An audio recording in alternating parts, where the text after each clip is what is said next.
Thank you for inviting me, and thank you for having me here, and thank you everyone for coming. My name is Greta Thunberg.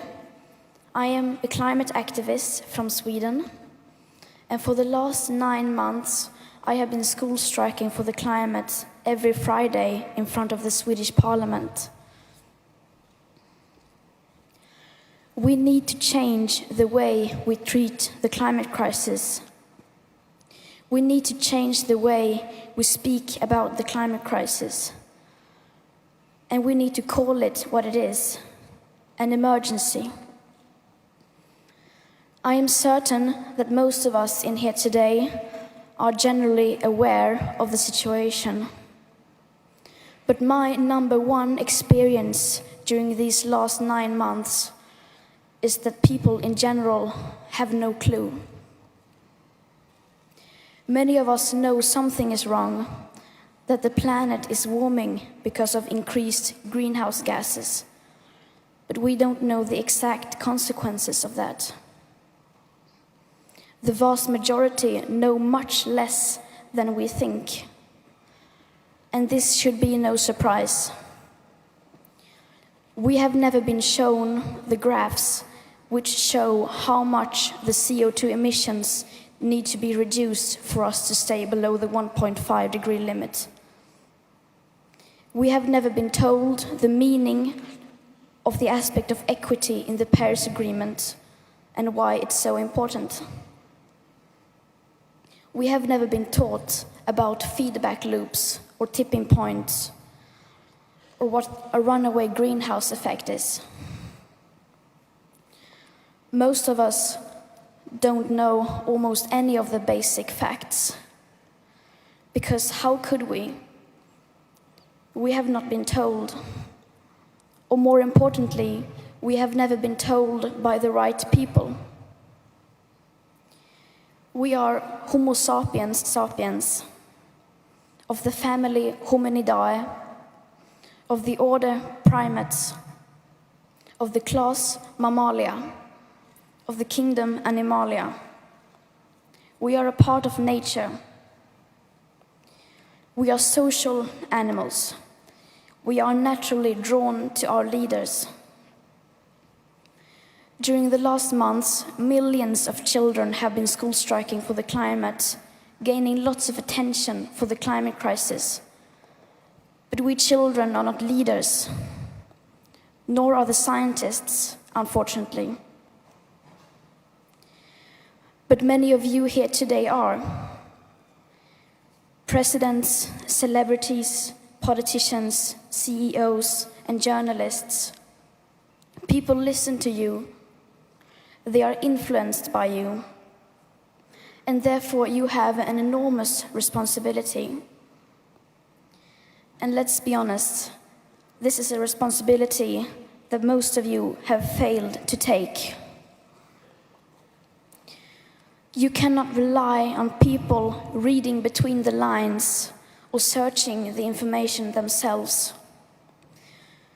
To read through the latest IPCC report, track the Keeling curve, or keep tabs on the world's rapidly disappearing carbon budget. You have to explain that to us repeatedly, no matter how uncomfortable or unprofitable that may be. And yes, a transformed world will include lots of new benefits, but you have to understand this is not primarily an opportunity to create new green jobs, new businesses, or green economic growth. This is above all an emergency, and not just any emergency. This is the biggest crisis humanity has ever faced. This is not something you can like on Facebook. When I first heard about the climate and ecological breakdown, I actually didn't believe that this could be happening. Because how could it be? How could we be facing an existential crisis that would threaten our very survival, and yet that wasn't our first priority? If there really was a crisis this big, then we would rarely talk about anything else. As soon as you turn on the TV, almost everything will be about that. Headlines, radio, newspapers. You would almost never hear or read about anything else. And the politicians would surely have done what was needed by now, wouldn't they? They would hold crisis meetings all the time, declare climate emergencies everywhere, and spend all their waking hours handling the situation and informing the people what was going on. But it never was like that. The climate crisis was just treated like any other issue, or even less than that.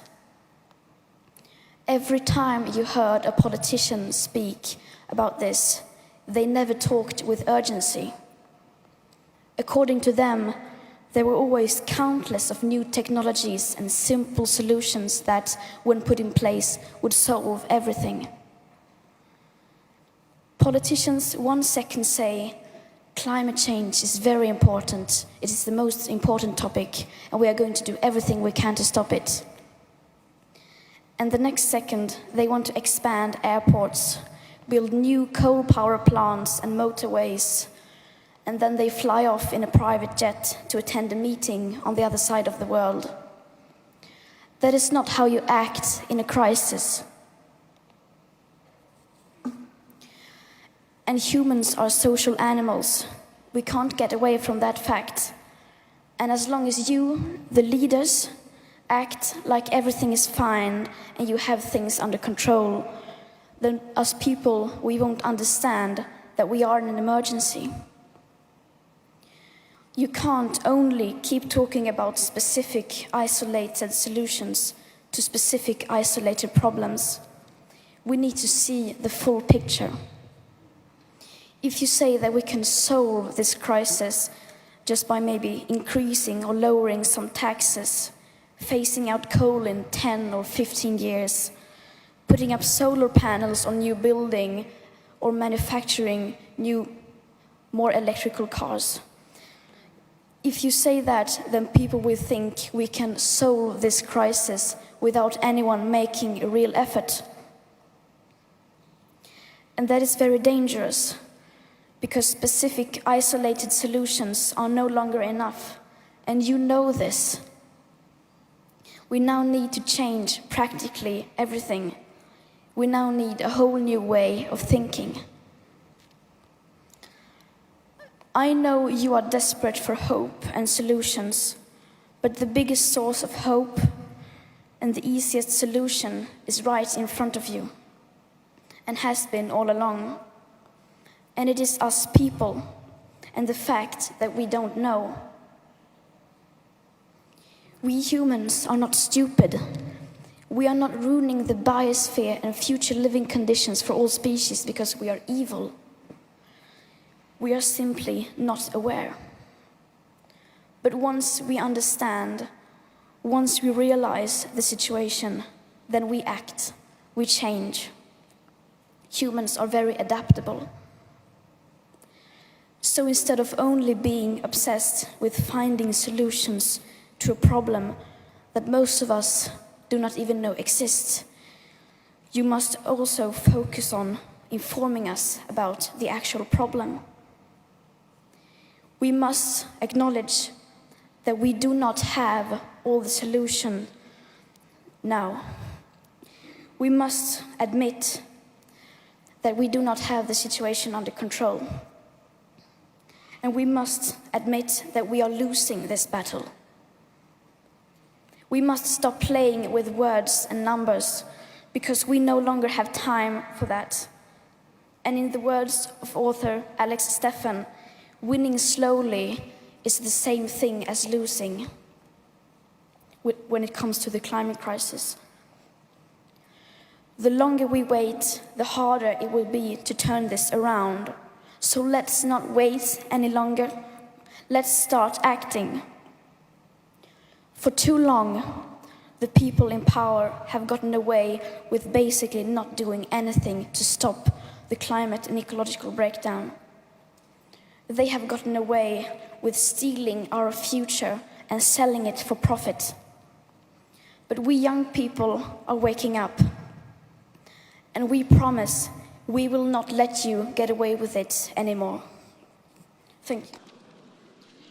This is all wrong. I shouldn't be up here. I should be back in school on the other side of the ocean. Yet you all come to us young people for hope. How dare you? You have stolen my dreams and my childhood with your empty words, and yet I'm one of the lucky ones.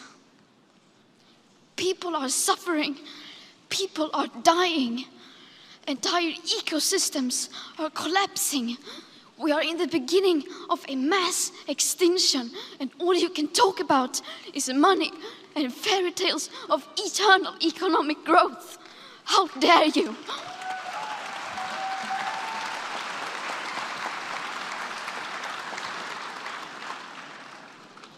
For more than 30 years, the science has been crystal clear. How dare you continue to look away and come here saying that you're doing enough when the politics and solutions needed are still nowhere in sight? You say you hear us and that you understand the urgency. But no matter how sad and angry I am, I do not want to believe that. Because if you really understood the situation and still kept on failing to act, then you would be evil, and that I refuse to believe.